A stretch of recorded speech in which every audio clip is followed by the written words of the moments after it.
Hi, everyone. Well, I am Britain's strictest headmistress, so I need us sitting up straight and all eyes on me. A few weeks ago, we all saw the same footage. A young man called Henry Novak, barely out of childhood, handcuffed on the ground, begging the police for help. And what followed was the confusion of our commentators as they struggled to explain how our young police officers, sworn to protect the public, could behave in such a way. No one seemed to have a convincing answer. But when you spend a lifetime in schools, it's pretty clear what's going on.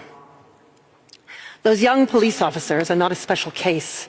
They're collateral damage, and the pattern runs far further afield than policing. Last September, Charlie Kirk was shot, and within hours, young people were celebrating all over the internet, despite the fact that his two little children would have to grow up without their father. Many of us looked on in disbelief. What has happened to the moral core of our young people? Something has changed profoundly in how our young people see the world. Those police officers were not evil. They were not incompetent. They were terrified. Terrified of being seen as racist. Charlie Kirk held views young people find objectionable, and so his death was cause for celebration. Henry Novak's attacker was a brown man, so the police's deepest instinct to protect the victim was overridden by their most powerful fear, being accused of racism. The police are not special. They're what some of our young people have become, so consumed by white guilt that they will do crazy, irrational, and inhumane things rather than risk being seen as racist. Unless we try to explain this change in our moral core and the moral core of our young people, and why we are witnessing this culture change across many Western countries, we cannot pretend to care about the West. Our profound lack of interest in the moral values surrounding our children has caused our civilizational collapse. The reason the younger generation see things as they do is because they have been taught to view people in two camps, those who are oppressed and those who are oppressors. And in their eyes, Charlie Kirk was an oppressor, so his death did not warrant grief. The man who killed Henry Novak belonged to the oppressed class, so the police's job was to protect him, not the dying man on the ground. This is not cruelty or incompetence. This is white guilt. And we are the ones who have taught this to our children. We, the boomers, the Gen Xers, the older millennials, we are responsible for not teaching our children the difference between right and wrong.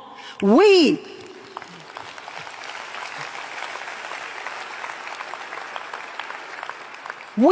are the ones who immersed our children in a culture of victimhood, which is at odds with the culture of personal responsibility we all grew up in.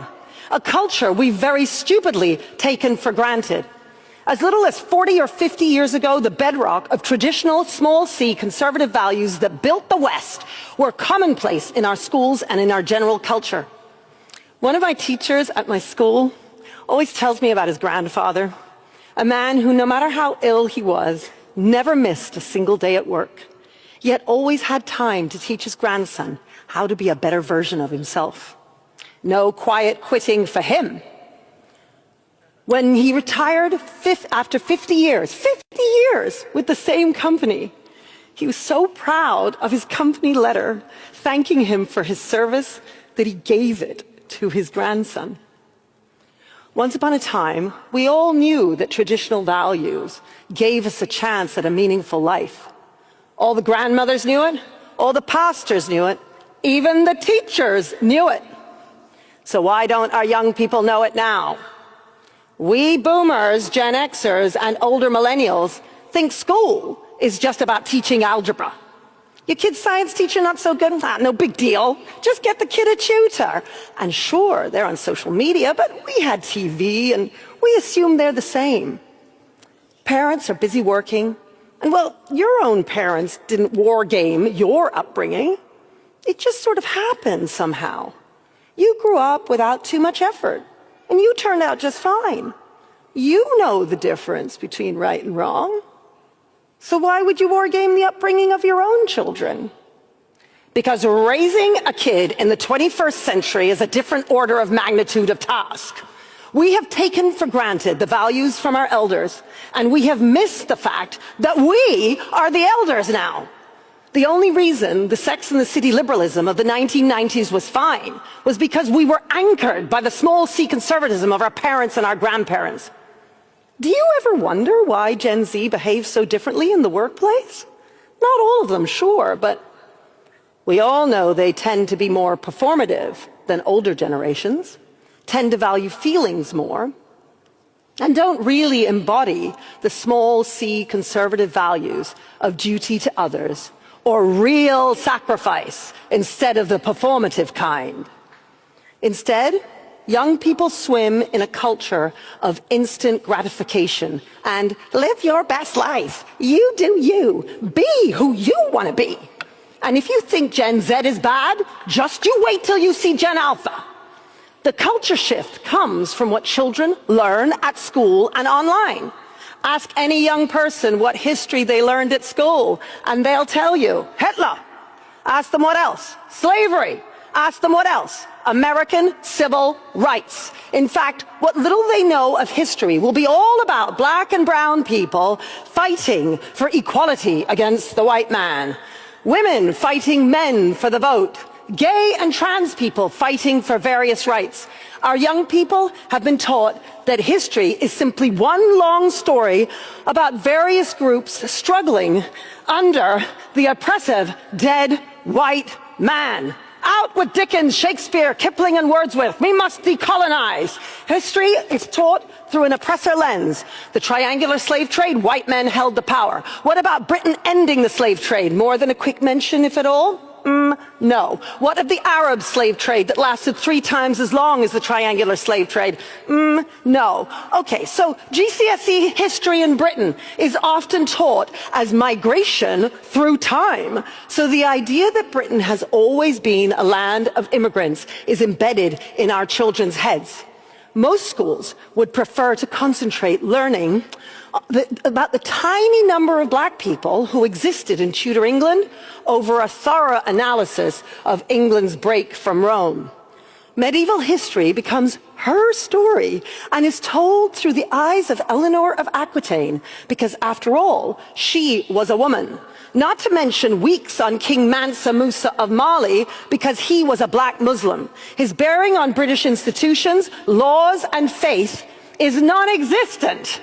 And the fact that he is said to have been the richest man in history, thanks in part to his massive slave-owning society, is a detail somehow that teachers rarely ever teach.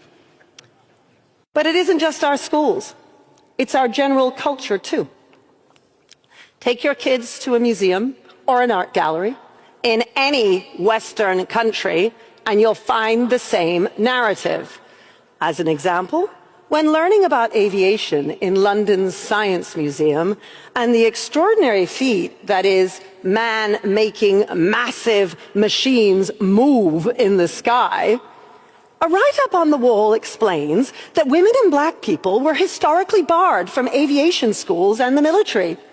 Similarly, James Watt, the man who invented the steam engine and is considered the founder of the Industrial Revolution, has a write-up on the wall explaining that his early career involved slave trafficking with a bonus analysis of the whole of Britain's complicity in the slave trade. They flatten the entire human story and all of its complexities into the narrative of oppressor and oppressed, leaving young people unable to see the world in any other terms.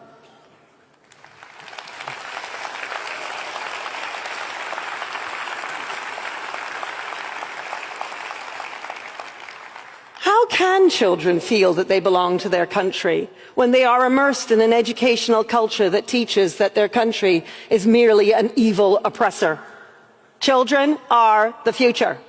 And yet we are teaching them to have contempt for their elders, whose oppressive world needs overthrowing by a new world of young, arrogant anti-racists who know better than we do. We older Westerners are cutting off the branches upon which we sit because of the guilt some of us feel for being white and privileged. We look at Mandami, the mayor of New York, and Zach Polanski, the very popular leader of the Green Party amongst the under-30s in the UK, and we wonder what on earth is going on. Why are our young people voting for and cheerleading these Marxist and really quite extreme politicians? Few of us understand how much the online world reinforces this culture of the oppressor versus the oppressed. Victimhood saturates every video, whether it's about a foreign war, transphobia, or racism, and white guilt lingers everywhere. It should not come as a surprise that our young people's moral core does not recognize complexity or nuance. They have been formed by school and the online world to make one judgment only: oppressor or oppressed, good or bad, and they are desperate not to be seen as racist. We see this most starkly with our young police officers. Well, I'm here to tell you, that's on us. We don't care about childhood.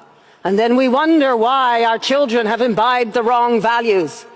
At my school, Michaela, developing traditional moral character and defending our inherited tradition is at the center of what we do. Now, being a teacher, I've got some homework for you.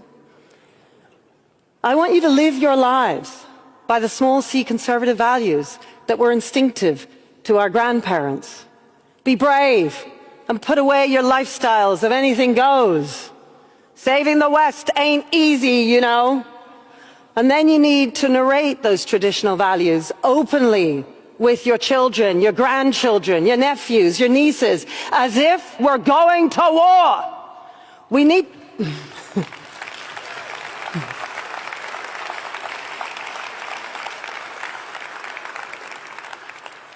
We need to inoculate our children against the seductive ideas of victimhood and hold them to account so that they can see that they are morally responsible beings with agency, whatever their race, whatever their religion.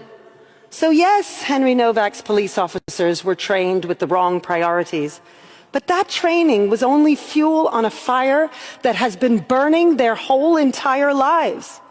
A young man lay dying on the ground, and their most powerful instinct was not to help him, but to manage their own terror of being seen as racist. This is not a policing failure. This is a civilizational failure, and it belongs to us because of what we have done and are doing to our children.